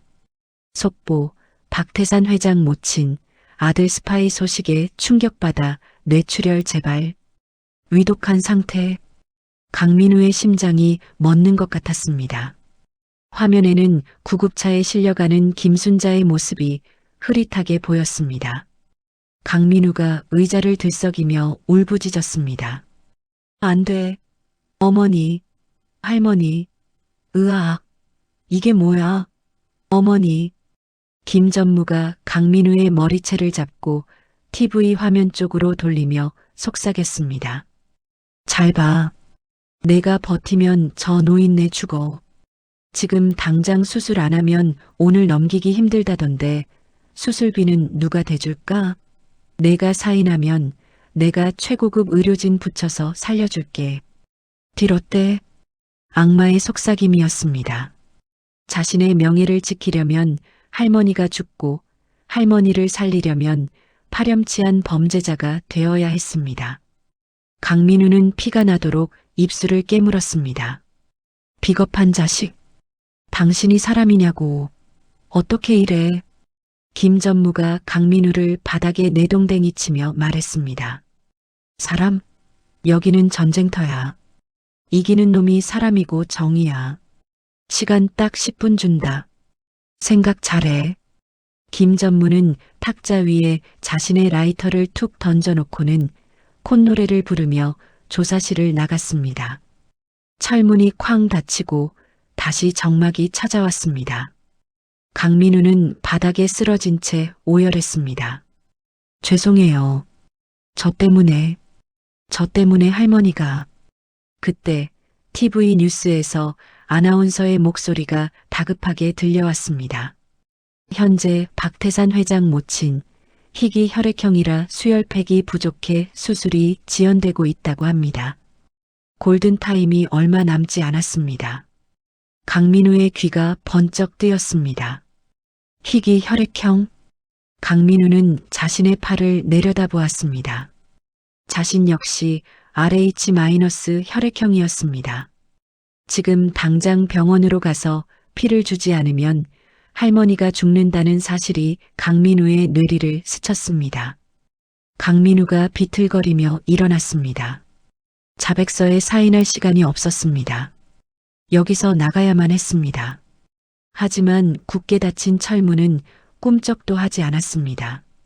강민우는 절망적인 눈으로 조사실 안을 둘러보았습니다. 감시 카메라, 책상, 그리고 김 전무가 두고 간 은색 라이터. 강민우의 시선이 천장 구석에 붙어있는 화재 감지기에 멈췄습니다. 강민우의 눈동자가 흔들렸습니다. 미친 짓일지도 모릅니다.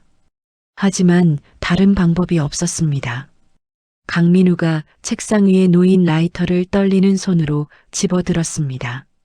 차가운 금속의 감촉이 손바닥을 파고들었습니다. 강민우가 눈물을 닦으며 중얼거렸습니다. 기다려주세요, 어머니. 제가 갑니다. 이번엔 제가 살릴게요. 죽어도 어머니 살립니다. 강민우는 철제 의자를 밟고 올라가 라이터 뚜껑을 열었습니다. 칙. 푸른 불꽃이 어둠 속에서 타올랐습니다.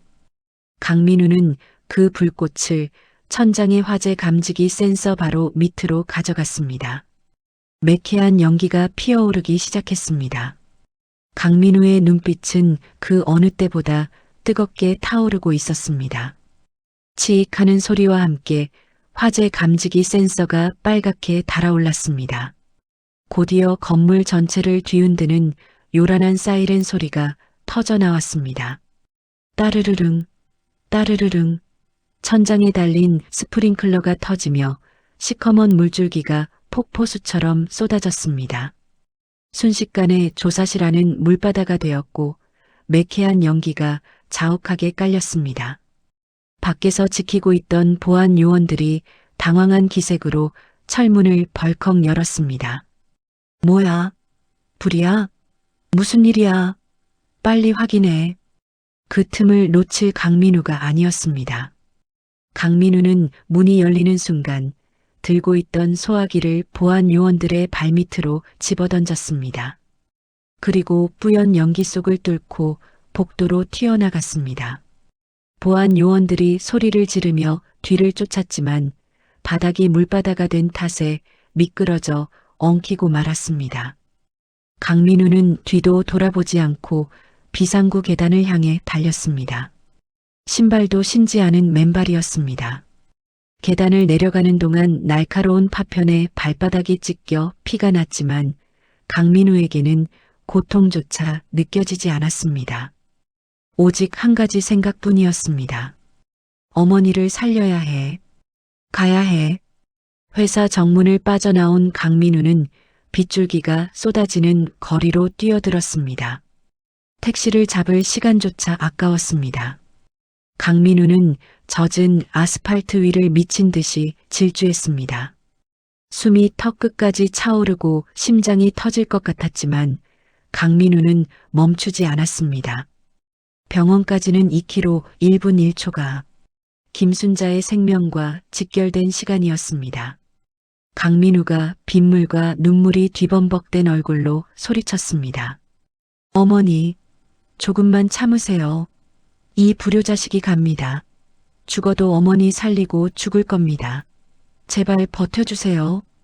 지나가는 사람들이 흠뻑 젖은 채 맨발로 뛰어가는 강민우를 이상하게 쳐다봤지만 강민우의 눈에는 병원 응급실 간판밖에 보이지 않았습니다. 마침내 병원 정문에 도착했을 때 강민우는 거의 탈진 상태였습니다. 하지만 마지막 힘을 짜내어 응급실 자동문 안으로 몸을 던졌습니다. 응급실 안은 아수라장이었습니다. 의료진들이 김순자의 침대를 둘러싸고 분주하게 움직이고 있었습니다. 심전도 모니터의 그래프가 위험할 정도로 느리게 뛰고 있었죠. 담당 의사가 간호사에게 다급하게 소리쳤습니다. 혈액원에 연락했어? RH-5형 아직도 안 왔어? 환자 죽게 생겼잖아. 간호사가 울상인 얼굴로 대답했습니다. 폭우 때문에 수송 차량이 늦어진답니다. 도착하려면 최소 30분은 걸려요. 어떡해요, 선생님? 의사가 절망적인 표정으로 마스크를 벗으려던 찰나였습니다. 여기요. 제 피 가져가세요. 여기 피 왔어요. 강민우가 비틀거리며 처치실 안으로 들어왔습니다. 의사가 깜짝 놀라 강민우를 막아섰습니다. 당신 뭐야? 지금 위급 상황이야. 나가. 안 보여? 강민우가 의사의 가운을 움켜쥐며 헐떡거렸습니다. 제가 RH-5형입니다. 제가 그 혈액형이라고요. 당장 제 피 뽑아서 할머니한테 넣어주세요. 빨리요. 의사의 눈이 커졌습니다. 의사가 강민우의 팔을 확인하며 물었습니다. 정말입니까? 하지만 지금 환자분 상태도 말이 아닌데요. 탈진 상태에서 체열하면 쇼크 올 수 있습니다. 죽을 수도 있어요. 강민우가 소매를 걷어올리며 단호하게 소리쳤습니다. 상관없습니다. 제 피 뽑으세요. 다 뽑아가세요. 제가 그 피입니다. 할머니 죽으면 저도 죽는 거예요. 어서요. 강민우의 기세에 눌린 의사가 고개를 끄덕였습니다. 알겠습니다. 간호사, 당장 체열 준비해. 지정 헌혈로 바로 수혈한다. 서둘러. 강민우는 김순자의 옆 침대에 눕혀졌습니다. 굵은 주사 바늘이 강민우의 팔뚝에 꽂히고 붉은 피가 튜브를 타고 흘러나갔습니다. 강민우는 고개를 돌려 옆에 누운 김순자를 바라보았습니다. 창백하다 못해 투명해진 김순자의 얼굴이 보였습니다. 강민우가 김순자의 손을 잡으며 속삭였습니다. 어머니, 제 피 다 가져가세요. 제 생명 다 가져가세요. 그러니까 제발 눈만 뜨세요. 피가 빠져나갈수록 강민우의 시야가 흐릿해졌습니다. 천장이 빙글빙글 돌고 귓가에서 웅웅거리는 소리가 들렸습니다. 하지만 강민우는 김순자의 손을 놓지 않았습니다. 마지막 의식이 끊어지는 순간까지 강민우는 기도했습니다. 한편 대성그룹 본사 회장실 앞 복도는 전쟁터 같았습니다. 비서실 산하 보안팀, 일명 화이트 해커 팀장이 땀에 젖은 채 뛰어왔습니다. 팀장의 손에는 태블릿 PC 하나가 들려 있었습니다. 팀장이 문을 막고 있는 이사들에게 소리쳤습니다. 비키세요. 회장님께 보고할 긴급 증거물입니다. 안 비켜? 김전무 측 이사들이 비웃으며 길을 막았습니다. 어딜 감히. 회장님은 지금 아무도 안 만나신다. 돌아가. 그때 안쪽에서 쾅 하는 소리와 함께 회의실 문이 부서졌습니다. 박태산 회장이 의자를 집어던져 잠긴 문을 부수고 나온 것이었습니다. 박태산의 눈에서는 파란 불꽃이 일고 있었습니다. 박태산이 이사들을 밀쳐내고 팀장에게 다가갔습니다. 찾았나? 그거 확실해? 팀장이 떨리는 손으로 태블릿 화면을 보여주며 대답했습니다. 네, 회장님. 서버 미러링 파일 복구했습니다. 김 전무가 신복시켜서 강민우 씨 PC 조작하는 로그, 그리고 사무실 침입 CCTV까지 전부 확보했습니다. 빼도 박도 못합니다. 박태산이 화면을 확인하더니 입술을 깨물며 낮게 으르렁거렸습니다. 김 전무 이 짐승만도 못한 놈. 감히 내 아들을 건드려? 내 오늘 내 놈 뼈를 갈아버릴 테다. 박태산이 비서실장에게 소리쳤습니다. 차 대기시켜. 병원으로 간다. 그리고 홍보팀장, 지금 당장 기자들 병원으로 다 불러 모아. 한 명도 빠짐없이 다 불러. 박태산이 병원에 도착했을 때 병원 로비는 이미 기자들로 인산인해를 이루고 있었습니다. 김 전무가 미리 뿌려둔 보도자료 때문에 강민우의 구속 장면을 찍으러 온 기자들이었죠. 그런데 병원 한 구석에 김 전무의 모습도 보였습니다. 김 전무는 김순자가 죽었는지 확인하기 위해 몰래 와 있었던 것입니다. 박태산이 로비 중앙으로 성큼성큼 걸어갔습니다. 기자들이 박태산을 발견하고 플래시를 터뜨리며 몰려들었습니다. 회장님, 강민우 씨 스파이 혐의 사실입니까? 어머님 위독하시다던데 상태가 어떻습니까? 박태산은 대답 대신 비서실장이 가져온 대형 모니터 앞에 섰습니다. 박태산이 김 전무가 숨어있는 기둥 뒤를 노려보며 마이크를 잡았습니다. 박태산의 목소리가 병원 로비를 쩌렁쩌렁 울렸습니다. 오늘 저는 제 아들 강민우 군의 결백을 증명하기 위해 이 자리에 섰습니다. 그리고 우리 회사를 좀먹는 기생충을 잡기 위해서입니다. 숨어있던 김 전무의 얼굴이 하얗게 질렸습니다. 박태산이 손짓하자 대형 모니터에 영상이 재생되었습니다. 어두운 사무실, 김 전무의 신복이 강민우의 책상에 외장하드를 넣는 장면이 선명하게 나왔습니다. 이어 김 전무가 신복에게 돈 봉투를 건네며 강민우 책상에 심어 아주 확실하게 보내버려 라고 말하는 음성이 고화질로 흘러나왔습니다. 경악한 기자들의 탄성이 터져나왔습니다. 와, 대박이다. 저거 김전무 아니야? 조작이었어? 와, 진짜 쓰레기네. 박태산이 손가락으로 기둥 뒤를 가리키며 호통을 쳤습니다. 김전무, 거기 숨지 말고 나와. 내가 저지른 짓을 똑똑히 봐라. 내가 그러고도 사람이야? 김전무는 도망치려 했지만 이미 주위를 둘러싼 배달 기사들에게 포위된 상태였습니다. 강민우의 동료들이 뉴스를 보고 달려와 김전무의 도주로를 막아선 것이었죠. 동료 배달 기사가 김전무의 멱살을 잡으며 소리쳤습니다. 어딜 도망가? 우리 민우 건드리고 무사할 줄 알았어? 너 오늘 죽었어. 곧이어 사이렌 소리와 함께 경찰 특공대가 들이닥쳤습니다. 김 경장과 박순경이 아닌 서울지방경찰청 광역수사대 형사들이었습니다. 형사들이 김전무의 팔을 꺾어 수갑을 채웠습니다. 김철수 씨, 산업기술 유출 조작 및 살인 미수 혐의로 긴급 체포합니다. 김전무가 발버둥치며 고래고래 소리를 질렀습니다. 이거 함정이야. 박태산이 꾸민 거라고. 내가 누군지 알아?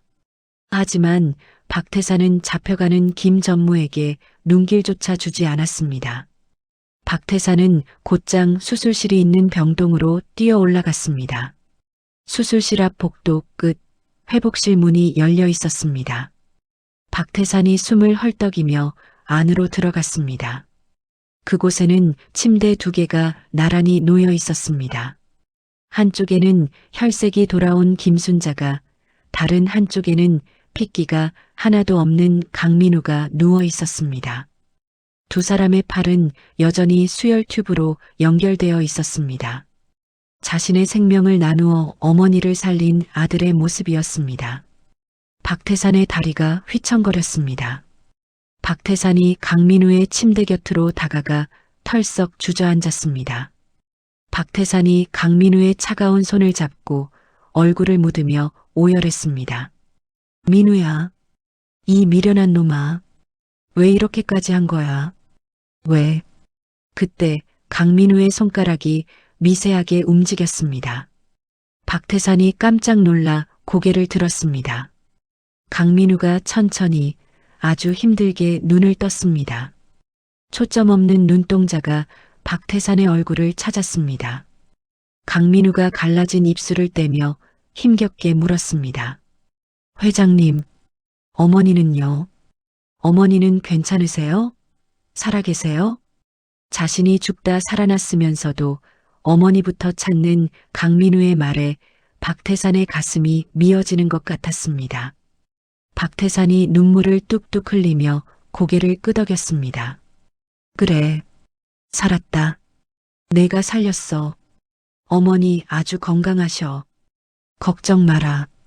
강민우의 입가에 옅은 미소가 번졌습니다. 다행이다. 정말 다행이에요. 그때 옆 침대에서 김순자가 부스스 눈을 떴습니다. 김순자가 고개를 돌려 박태산과 강민우를 바라보았습니다. 김순자의 눈빛이 예전과는 다르게 맑고 또렷했습니다. 마치 긴 꿈에서 깨어난 사람처럼 보였습니다. 김순자가 쉰 목소리로 불렀습니다. 태산아, 내 아들 왔니? 박태산이 화들짝 놀라 어머니를 바라보았습니다. 어머니, 저 알아보시겠어요? 제가 누군지 아시겠어요? 김순자가 고개를 끄덕이며 옆에 누운 강민우를 바라보았습니다. 그리고 떨리는 손을 뻗어 강민우의 머리카락을 쓰다듬었습니다. 김순자가 눈물을 글썽이며 말했습니다. 고맙다. 내 아들 살려줘서 고맙고, 이 늙은 어미 살려줘서 고맙다. 아이고, 내 새끼. 얼마나 아팠을꼬. 치매 때문에 강민우를 죽은 태수라고 불렀던 김순자였지만 지금은 정확히 알고 있는 듯 했습니다. 눈앞에 청년이 죽은 아들이 아니라 자신을 위해 목숨을 건 은인이라는 사실을요. 강민우가 김순자의 손길을 느끼며 눈물을 흘렸습니다. 어머니, 박태산이 두 사람의 손을 모아 꽉 잡았습니다. 박태산이 벅찬 목소리로 선언했습니다. 이제 집에 가자. 우리 셋이서 진짜 가족으로 집으로 가자. 다 끝났다. 병실 창문 너머로 비가 그치고 따스한 햇살이 비쳐 들어왔습니다. 세 사람의 맞잡은 손 위로 찬란한 빛이 내려앉았습니다. 악몽 같았던 긴 밤이 지나고 마침내 진짜 아침이 밝아오고 있었습니다. 1년이라는 시간이 훌쩍 지났습니다. 대성그룹 본사 대강당은 신입사원들의 열기로 가득 차 있었습니다. 단상 위에는 말끔한 슈트를 입은 강민우가 서 있었습니다. 이제는 인턴 명찰 대신 기획팀장 강민우라는 명패가 그의 가슴에서 빛나고 있었죠. 강민우가 마이크를 잡고 부드러운 미소를 지으며 말했습니다. 여러분, 스펙이나 점수? 그거 다 소용없습니다. 사람이 먼저입니다. 마음을 얻어야 물건도 팔리는 겁니다. 우리가 파는 건 물건이 아니라 따뜻한 위로여야 합니다. 강연이 끝나자 우레와 같은 박수 소리가 터져 나왔습니다. 신입사원들은 강민우를 동경의 눈빛으로 바라보았습니다. 과거 낙하산이라며 손가락질받던 그가 이제는 실력과 인품으로 존경받는 최연소 팀장이 된 것입니다. 강연을 마치고 내려온 강민우에게 비서실장이 다가왔습니다. 비서실장이 공손하게 고개를 숙이며 말했습니다. 팀장님, 오늘 오후 일정은 어떻게 되십니까? 회장님께서 저녁 식사 같이 하자고 하십니다. 맛있는 거 해주신다고요. 강민우가 시계를 확인하며 밝게 대답했습니다. 아, 오늘은 제가 개인적인 볼일이 있어서요. 먼저 퇴근해서 성북동 본가로 가겠다고 전해주세요. 아버지랑 어머니 모시고 밭일 좀 하기로 했거든요. 오늘 잡초 뽑는 날입니다. 비서실장이 흐뭇한 미소를 지으며 물러갔습니다. 강민우는 곧장 차를 몰아 서울 변두리의 한 낡은 골목으로 향했습니다. 그곳은 1년 전 강민우가 컵라면으로 끼니를 때우며 쪽잠을 자던 바로 그 고시원 건물이었습니다. 하지만 고시원의 풍경은 완전히 달라져 있었습니다. 칙칙했던 회색 벽은 산뜻한 파스텔 톤으로 칠해졌고 입구에는 도담도담 청년 셰어하우스라는 예쁜 간판이 걸려 있었죠. 강민우는 차에서 내려 건물을 올려다보았습니다. 그는 회장에게 받은 성과금과 자신의 월급을 털어 이 건물 2개 층을 통째로 임대했습니다. 그리고 갈 곳 없는 보호 종료 아동들을 위한 무료 보금자리로 개조했죠. 건물 안에서 공사를 마무리하던 반장님이 강민우를 알아보고 달려왔습니다. 반장님이 장갑을 벗으며 반갑게 인사했습니다. 아이고, 강 팀장님 오셨습니까? 이제 가구만 들어오면 끝납니다. 팀장님, 말도 마십시오. 아주 으리으리한 호텔 절이 가라입니다.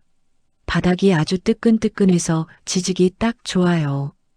강민우가 캔커피를 건네며 웃었습니다. 고생 많으셨습니다, 반장님. 아이들이 겨울에 춥지 않게 보일러는 꼼꼼하게 봐주셨죠? 그게 제일 중요합니다. 반장님이 엄지손가락을 치켜 세우며 대답했습니다. 그럼요. 제가 제 자식 살 집이라 생각하고 바닥 뜨끈하게 깔았습니다. 그런데 정말 대단하세요. 젊은 분이 돈 모으기도 바쁠 텐데 이렇게 좋은 일을 다 하시고 복 받으실 겁니다. 강민우가 고시원의 좁은 창문을 어루만지며 말했습니다. 저도 여기서 춥고 배고팠던 시절이 있었거든요. 그때 누군가 손을 내밀어 줬으면 얼마나 좋았을까 늘 생각했어요. 이제 제가 그 손이 되어주고 싶어서요. 일을 마친 강민우는 트렁크에 짐을 싣고 성북동으로 향했습니다. 트렁크에는 붕어빵 2봉지와 막걸리 3병이 실려 있었죠. 차가 대저택의 마당으로 들어서자 정원 한쪽 텃밭에서 엉덩이를 하늘로 쳐들고 끙끙거리는 사람의 뒷모습이 보였습니다. 박태산 회장이었습니다. 대한민국 재계 거물이 몸빼 바지를 입고 호미질을 하고 있는 모습은 영락없는 시골 농부였죠. 강민우가 차에서 내려 웃음을 터뜨리며 소리쳤습니다. 아버지, 아이고 못 살아. 잡초 뽑으라니까 상추를 다 뽑아버리시면 어떡해요. 오늘 고기쌈은 다 먹었네. 박태산이 깜짝 놀라 허리를 펴며 땀을 닦았습니다. 박태산이 멋쩍게 웃으며 호미를 내려놓았습니다. 아이고, 민우 왔냐? 아니, 이놈의 풀들이 당최 뭐가 잡초고 뭐가 상추인지 구분이 가야 말이지. 경영보다 농사가 100배는 힘들구나. 허리가 끊어지겠다. 그때 텃밭 반대편에서 김순자 할머니가 쯧쯧 혀를 차며 걸어왔습니다. 김순자는 능숙한 솜씨로 고추를 한 바구니 따서 들고 있었죠. 김순자가 박태산의 등짝을 찰싹 때리며 타박했습니다. 어휴, 이 화상아. 내가 쑥갓 건드리지 말라고 했어. 안 했어? 다 망쳐놨네. 다 망쳐놨어. 밥값도 못해 아주. 박태산이 엄살을 부리며 김순자 뒤로 숨었습니다. 어머니, 아들이 회장 체면이 있지 며느리 다 보는 데서 때리시면 어떡합니까? 아픕니다. 강민우가 달려가 김순자의 바구니를 받아들며 말했습니다. 어머니, 무거운데 이걸 왜 드세요? 저 주시지. 제가 다 할게요. 김순자가 강민우를 보더니 얼굴에 화색이 돌았습니다. 김순자가 강민우의 볼을 쓰다듬으며 다정하게 불렀습니다. 우리 민우 왔어? 배고프지? 붕어빵 사왔어? 1년 전만 해도 강민우를 죽은 아들 태수라고 불렀던 김순자였습니다. 하지만 건강을 되찾고 가족의 사랑을 받으면서 김순자의 인지 능력은 기적처럼 좋아졌습니다. 이제 그녀는 눈앞에 청년이 죽은 아들이 아니라 자신을 구해준 손자 같은 아들 민우라는 것을 정확히 알고 있었죠. 강민우가 붕어빵 봉지를 들어보이며 대답했습니다. 그럼요. 어머니가 제일 좋아하는 팥 붕어빵으로 사왔죠. 식기 전에 얼른 드세요. 호호 불어서요. 세 사람은 정원 한쪽에 놓인 평상에 둘러앉았습니다. 노을이 붉게 물드는 하늘 아래 막걸리 잔 부딪히는 소리가 경쾌하게 울렸습니다. 박태산이 막걸리를 한 모금 들이켜며 감탄했습니다. 캬, 이 맛이야. 호텔 와인이 다 무슨 소용이냐. 아들이 따라주는 막걸리가 최고지. 꿀맛이다. 강민우가 붕어빵을 반으로 갈라 김순자의 손에 쥐어주며 말했습니다. 아버지, 이제 재단 일은 좀 어떠세요? 회사 때보다 더 바빠 보이시던데요. 무리하시면 안 됩니다. 박태산은 경영 일선에서 물러나 전문 경영인에게 회사를 맡기고 사회공헌재단 이사장으로 취임해 제2의 인생을 살고 있었습니다. 박태산이 호탕하게 웃으며 대답했습니다. 바쁘지 바빠. 그런데 신기한 건 하나도 안 힘들다는 거야. 예전에는 돈 버느라 머리가 터질 것 같았는데 이제는 돈 쓸 궁리를 하니까 마음이 편해. 내가 고시원 아이들 돕는 거 보고 나도 많이 배웠다. 고맙다. 김순자가 오물오물 붕어빵을 먹으며 거들었습니다. 사람은 베풀고 살아야지. 우리 민우가 복덩이야. 민우 덕분에 이 늙은이가 제정신으로 살고 우리 집안에 웃음꽃이 피었어. 복덩이. 박태산이 지그시 강민우를 바라보았습니다. 그리고 강민우의 오른쪽 손목을 덮고 있는 셔츠 소매를 살짝 걷어 올렸습니다. 그곳에는 여전히 붉고 울퉁불퉁한 화상 흉터가 남아 있었습니다. 하지만 이제 그 흉터 위에는 박태산이 선물한 고급 시계가 채워져 있었죠. 박태산이 강민우의 흉터를 어루만지며 낮게 말했습니다. 민우야, 처음에는 이 흉터를 보고 죽은 태수가 돌아온 줄 알았다. 그런데 아니었어. 너는 태수가 보낸 선물이 아니라 내가 스스로 빛을 내서 우리에게 온 보석이었어. 내 아들. 강민우의 눈시울이 붉어졌습니다. 강민우가 박태산의 손을 잡으며 말했습니다. 아버지가 저를 가족으로 받아주셔서 제가 빛날 수 있었던 거예요. 저에게는 두 분이 제 인생의 전부입니다. 사랑합니다. 세 사람은 서로를 바라보며 따뜻한 미소를 지었습니다. 그때 대문 밖에서 리어카 끄는 소리가 덜컹덜컹 들려왔습니다. 강민우가 고개를 들어보니 허리가 굽은 노인 한 분이 폐지가 가득 담긴 리어카를 힘겹게 끌고 언덕을 올라가고 있었습니다. 1년 전 비 오는 날 밤 강민우가 보았던 그 풍경과 겹쳐지는 순간이었습니다. 강민우가 벌떡 일어났습니다. 잠시만요. 저 좀 다녀올게요. 강민우는 대문 밖으로 뛰쳐나갔습니다. 그리고 주저없이 노인의 리어카 뒤편으로 가서 힘껏 밀기 시작했습니다. 어르신, 제가 좀 밀어드릴게요. 영차. 노인이 깜짝 놀라 뒤를 돌아보며 고마워했습니다. 아이고, 젊은 양반이 옷 버리게. 고맙소, 정말 고맙소. 박태상과 김순자는 담장 너머로 그 모습을 지켜보고 있었습니다. 비싼 양복을 입고도 스스럼 없이 땀을 흘리며 리어카를 미는 강민우의 뒷모습. 그것은 대성그룹의 팀장도 회장의 양아들도 아닌 그저 따뜻한 마음을 가진 청년 강민우의 모습이었습니다. 박태산이 흐뭇한 미소를 지으며 핸드폰을 꺼내 비서에게 전화를 걸었습니다. 김 비서. 지금 우리 집 앞 골목인데 폐지 줍는 어르신이 계셔.